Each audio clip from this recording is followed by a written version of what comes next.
부동산으로 분양사기 당했어요. 자, 수익형 부동산이라고 하면 상가 오피스텔, 뭐 지식생활센터, 섹션 오피스, 수익형 호텔, 레지던스 뭐 등 뭐 분양을 받거나 부동산 투자를 하는 것인데요.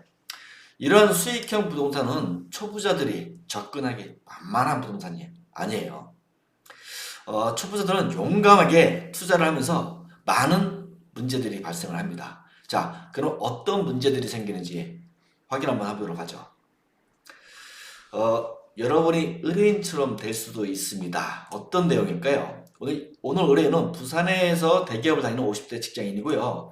노후를 생각해서 월세가 목적인 부동산에다가 투자를 한 상황입니다.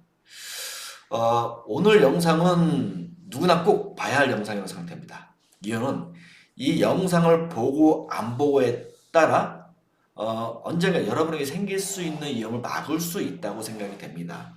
대다수 사람들은 노후를 위해 월세를 받고자 분양받는 사람, 그런 받는 등의 부동산 투자를 하는데요. 여기 계시는 의뢰인도 마찬가지로 모델하우스 갔다가 분양 사기 피해를 당한 케이스입니다. 분양을 받는 사람들은 규칙적인 패턴이 있어요. 예. 인터넷, 블로그, 수익형 부동산에 대한 분양 광고를 보고요. 그리고 전화를 걸어서 모델하우스를 방문하죠. 이게 규칙적인 패턴이에요. 의뢰인처럼 대부분 모든 사람들은 분양 광고를 보고 전화해서 또 모델하우스를 갈 것입니다. 그렇죠? 그리고 처음부터 분양을 받아야지 라고 생각하는 사람은 거의 없어요. 모델하우스 가서 그들의 현란한 화술에 넘어가서 얼떨결에 분양을 받는 것이 패턴입니다. 그렇기 때문에 고민할 시간도 없고 또 저한테 분석을 맡길 시간도 없이 계약금을 입금하고 분양 계약을 작성하고 나오는 거죠. 왜 그럴까요? 정신을 차리면 분양 계약을 하지 않을까봐 정신 차리기 전에 일을 끝내야 하는 겁니다. 마찬가지로 의뢰인도 이러한 패턴으로 수익형 부동산 2채를 분양받은 것이고요. 그런데 이 의뢰인은 분양 직원의 거짓말인지 굉장히 붕괴를 느낀 거예요. 의뢰인은 지금 상황이 저희 TV에서 다룬 프리미엄 전매, 프리미엄 받고 전매이겠다 그런 내용이 아니랍니다. 분양 직원이 말한 것은 은행 대출 금액하고 대출 이자가 다르다는 얘기예요. 네, 이거 중요한 부분이에요.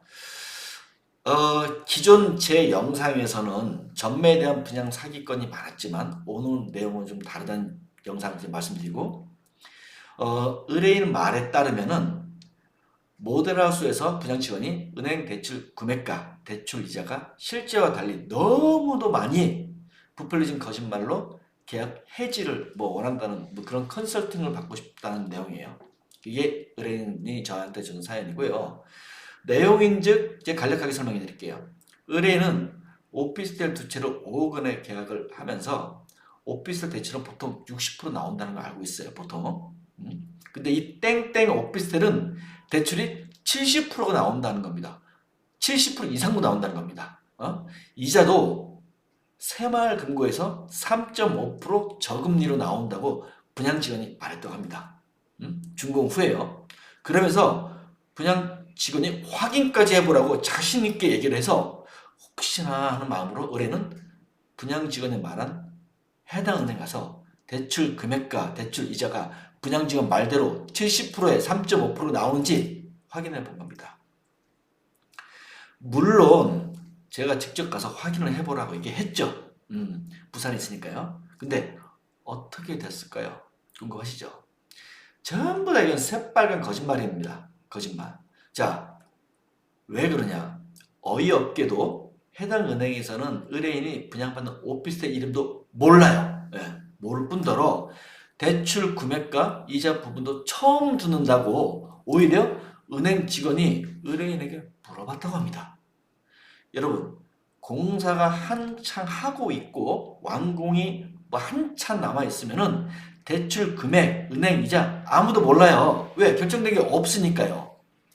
저는 처음에 얘기를 딱 듣는 순간 이상해서 제가 의뢰인한테 직접 가서 은행에서 확인해보라고 시킨 거예요. 당연히 의뢰인은 하늘이 무너지고 사기당했다는 느낌이 확 들죠. 당연하죠. 누가 이런 계약을 끝까지 가지고 가고 싶겠어요. 그렇죠? 계약 포기든 계약 해지든 탈출하고 싶겠죠. 그런데 놀라운 일이 벌어졌어요. 자, 어떤 놀라운 일이 벌어지냐면 분양 직원이 비아냥거린데요. 이게 뭔 소리지? 뭐 어떻게 비아냥거릴 게 뭐가 있지?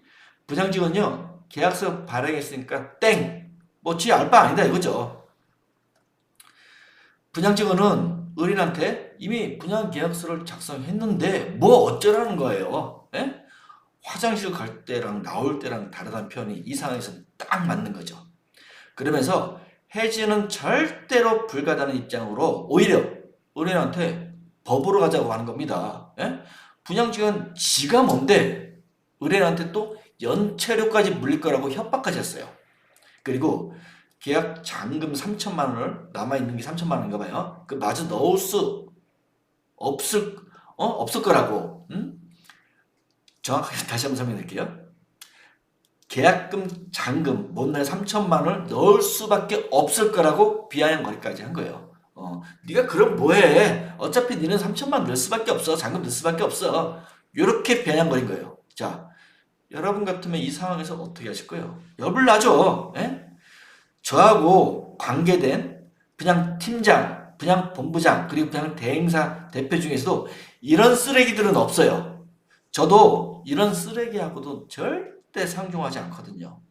참고로 이런 쓰레기들은 거짓말로 분양 계약을 쓰고 수수료 받고 먹튀하는 게 다반사입니다. 여러분이 이런 쓰레기들랑 상대하면요, 백전백패예요. 절대 이길 수가 없어요. 예. 그래서 이게 하이라이트예요. 분양 계약을 포기하는 게 나을지, 포기를 해야 할지, 그죠? 분양 계약을 해지를 해야 할지. 자, 해제? 오랜만에 듣는 얘기죠. 자, 그렇다면은 제가 해제, 계약, 포기, 중요한 얘기인데 이 차이점을 말씀을 좀 드릴게요. 차이점은 엄청 크죠. 포기는 말 그대로 돈을 뜯기는 거고, 해제는 처음부터 계약이 없었던 것처럼 소멸시키는 거 말하는 겁니다. 그런데 문제는 시행사는 분양 직원을 방패막으로 삼고 우리는 상관없는 일이다, 이렇게 모르쇠로 일관하고 분양 직원에게 따지라는 식이 대부분입니다.